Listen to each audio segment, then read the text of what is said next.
Hello, I'm Dr. Basil Considine. I'm here from the ACU Online Writing Center, and today we're going to be doing another look at an advanced feature in Microsoft Word, how to create and format a table of contents. Now, this is something that used to be done manually with a lot of page counting and a lot of updating, sometimes with whiteout, with eraser tape, and other things like that as people updated their dissertations on a typewriter. Fortunately, it is a lot easier, a lot faster, so easy and fast that we are going to have just one slide here. Now you might be asking, well, hold on, I am using the dissertation template or the doctoral study template for my project, and why would I need to create a table of contents? It's there already. Well, you might want to be changing your table of contents to have new levels. For example, if you are producing a book out of it, which many people adapt their dissertation research into a book, or perhaps an article for an online journal that will have embedded hyperlinks and you want to have all the headings there, or you might be adding this to another document that you're working on unrelated to the school. For example, you're creating a white paper that you're going to circulate, or some other material that will be digitally published. So the basic process is very direct. We go ahead and go to the page where you want to add the table of contents. I would suggest adding a page break so that you have a blank page that this will be starting on. You can add a heading if you want. Go ahead and from the menu, select Insert, then Break and Page Break. You can also press Control-Enter if you're on a PC, a Command-Enter if you're on a Mac, and then go ahead, go to the References tab, and select the Table of Contents button. That's this one here. And then select Custom Table of Contents, and then we'll look in Word to show just how you do that.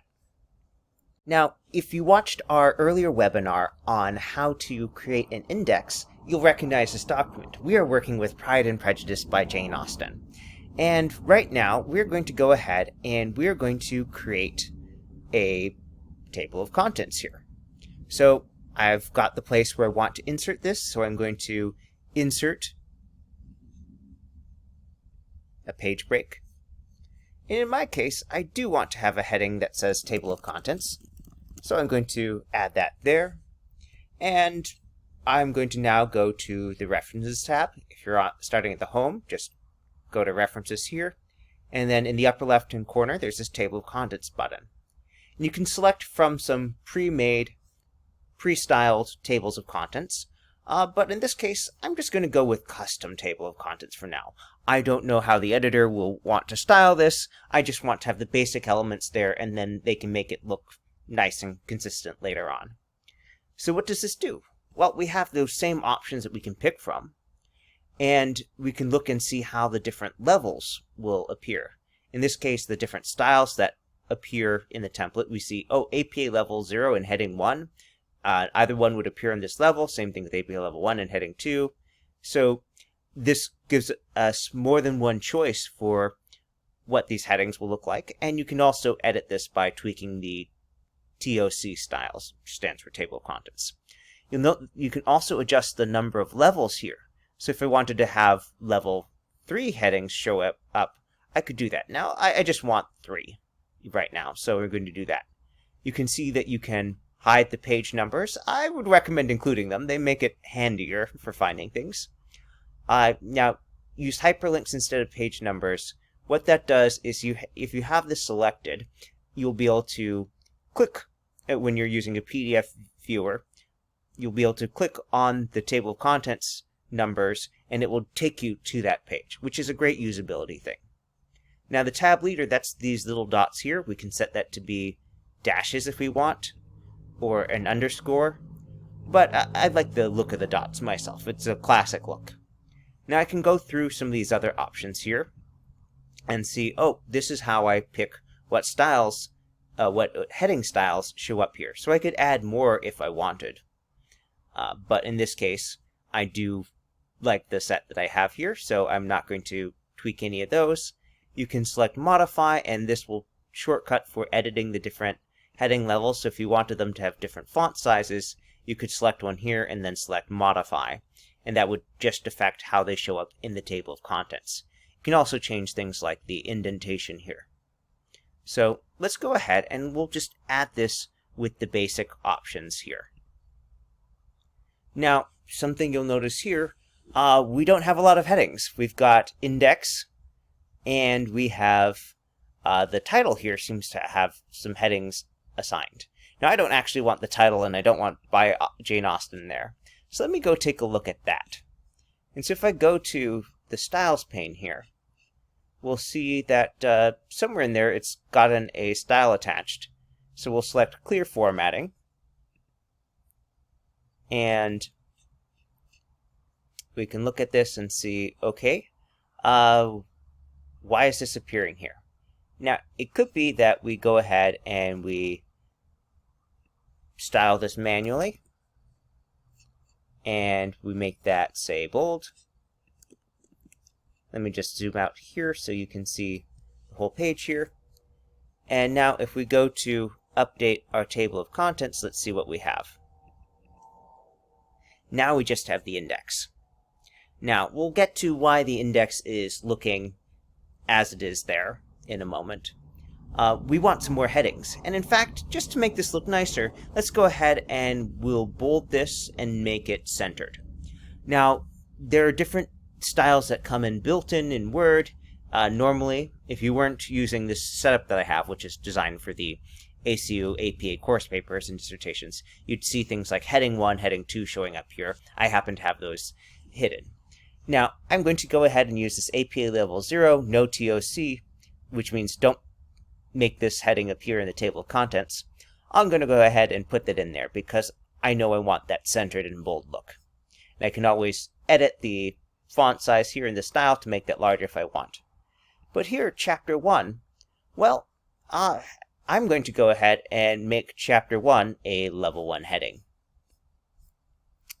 And I can go ahead and to Chapter 2, let me zoom in a little bit more here, make that a Level 2 heading as well. Or I could make it a Level 0 heading. And you'll see that it shows up different here. And before we do anything else, I'm just going to go up here to the table of contents and right-click on it, or control-click if you're on a Mac, and select Update Field. We'll update the entire table, and you see that those headings are here. Now, because of how I've set up the APA headings for our course paper and dissertation templates, a Level 1 heading is indented more than a Level 0.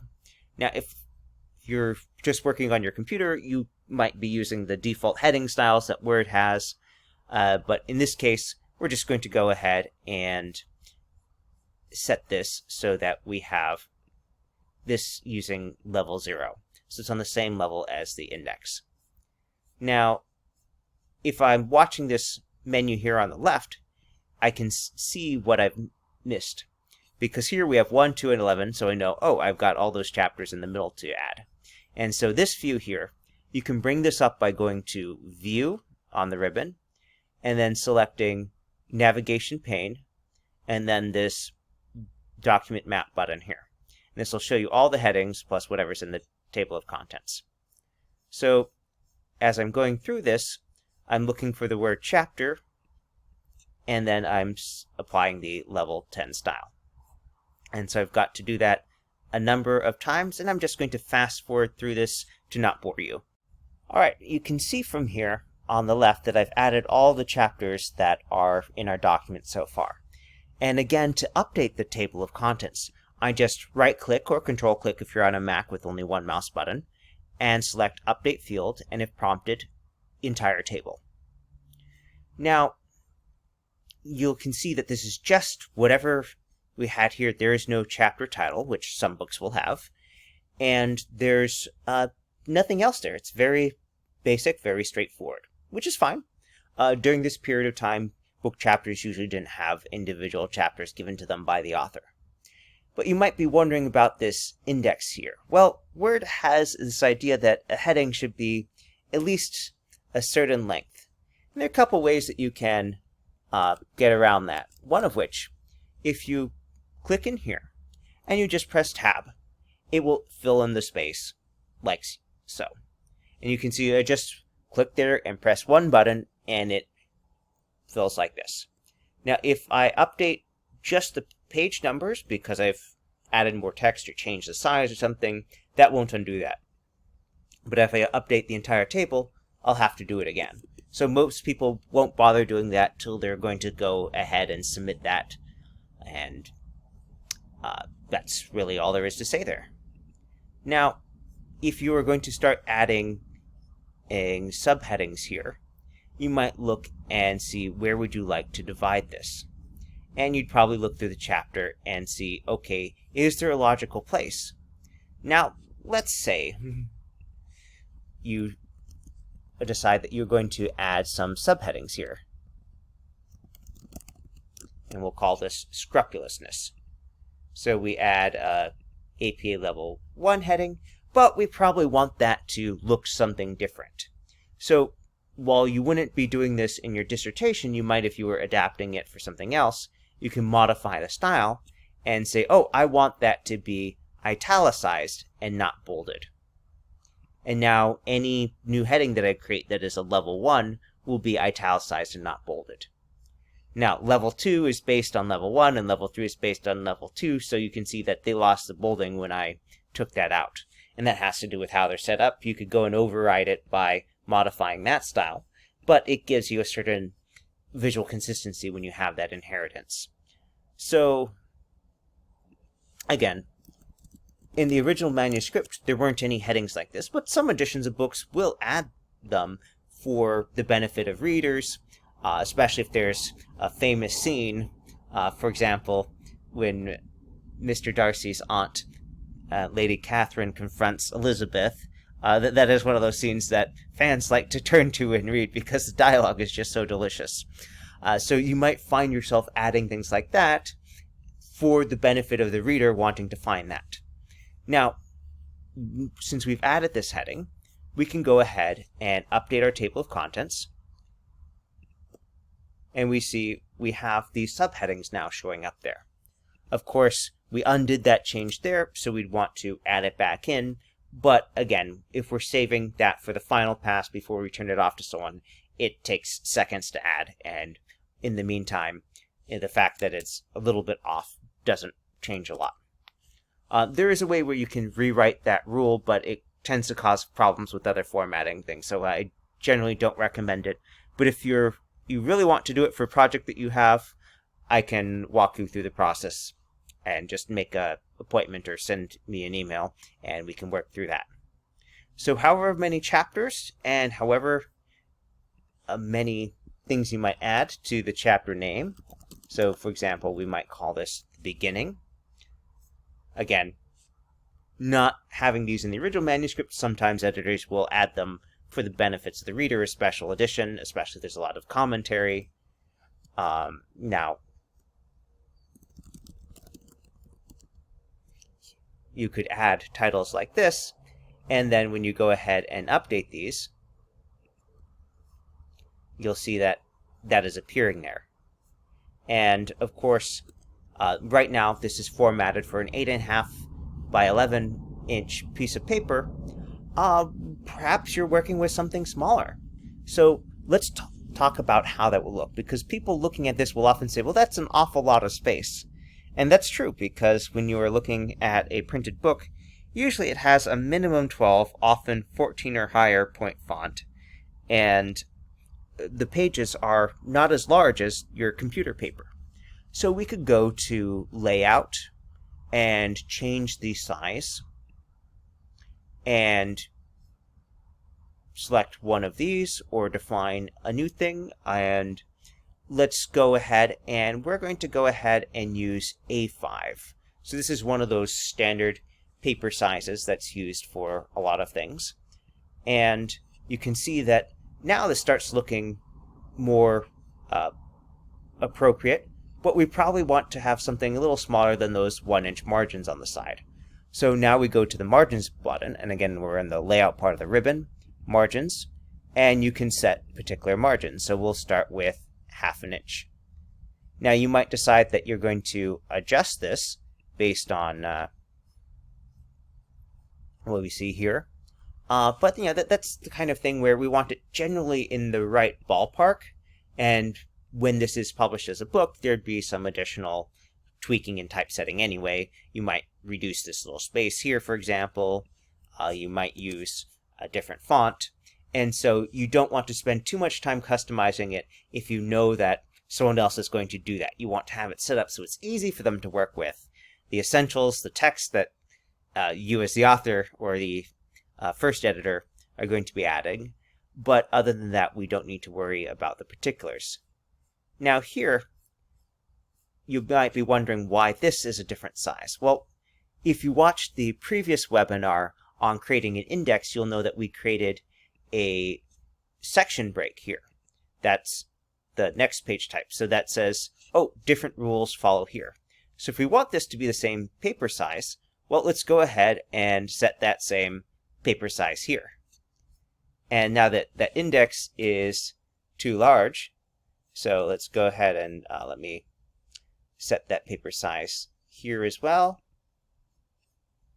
And we probably want to tweak this so that there's a different number of columns. And as you might recall, if you saw that, you can toggle the field codes, and I can just set that to, 2 columns. And then I'll toggle that back. I just right-click on it, or control-click if you're on a Mac. And now we have that, and might want to change the spacing a little bit more. We definitely want to change the margins on this page because we still have 1-inch margins. So we're going to select all the pages in this section. We're going to, now that we have them all selected, we're going to first make sure they all have that size paper. Then we'll set them to all have that same narrow margin. And then we will add a page break so that this is starting on a new page.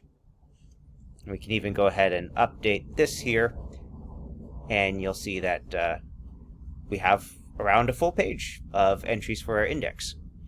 So, again, if you're wanting to see those special codes, you can use this Pilcrow, this button here, and it'll show you things that have been marked for things like having the name there. And here we'll say, we've actually added some text here.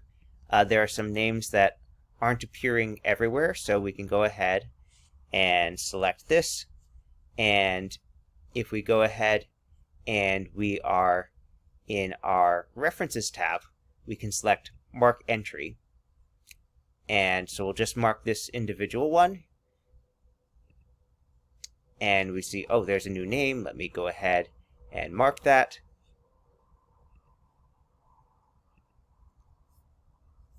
And if we're to update this now, you'll see that Nichols, for example, is showing up in our index. So the fact that we have some additional text added, the fact that we've added a table of contents is fine. But you might be looking at this and saying, well, hold on. My book, the chapter 1 starts on page 1. Okay. So this is where those page breaks will come in again. And I'm just going to temporarily remove this. And we'll add on that style. And I will add here a page break. And it's going to be a section break for next page. Now for this section here, I'm going to double click on the heading, and nothing comes up right now. We have a blank footer here. But we can add a page number, and then it'll ask us, well, how should that look? And we're going to have our page number be centered. We're not going to have it on the first page. And for this section, I want the page numbers to be in lowercase Roman numerals.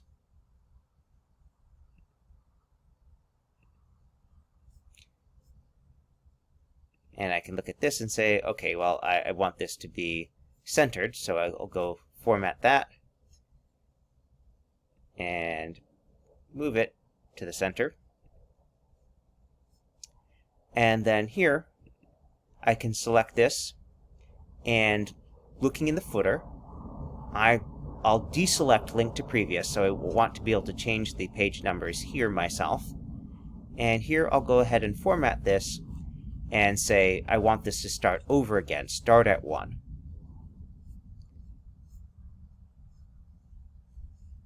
And we'll go ahead and we'll update the table of contents here.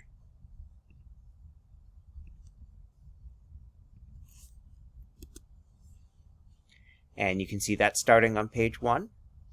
We'll go to the index, we'll update this, and now those pages are matching up. We can even go ahead and say, all right, you know what, I don't like that spacing there. And so if you select here, we have this heading here. And very briefly, these headings are related to the styles, TOC styles. And if we're to edit this, you could be looking at it, you could be looking at the field codes, but most people will want to go to references and select here and change the format of the table of contents. You can see, okay, here are the selections we have. How do we want this to look? You can say, okay, TOC1, this has, add a 12-point space. This has 12-point space before and after, so we can go ahead and modify this and say, all right, go to paragraph. Let's not have an extra space before it. Okay, okay, okay. And now we have a table of contents where there is that symmetrical spacing between this and that. And so if you were getting ready to self-publish something yourself, you can absolutely do tweaks like that. You can change the font, you can change the formatting, the spacing, change this pattern of dots to something else. So it is a very powerful thing. But usually people are just wanting to have things look clearly following all the expectations you have of a book for how that should be arranged, how that should be formatted, and then knowing that there's going to be someone else who will do a final round before they pass it off. If you happen to be interested in self-publishing fiction, you might be interested in going further. There are a lot of great tutorials available online, especially on YouTube, and on Microsoft's page on their site for Microsoft Office.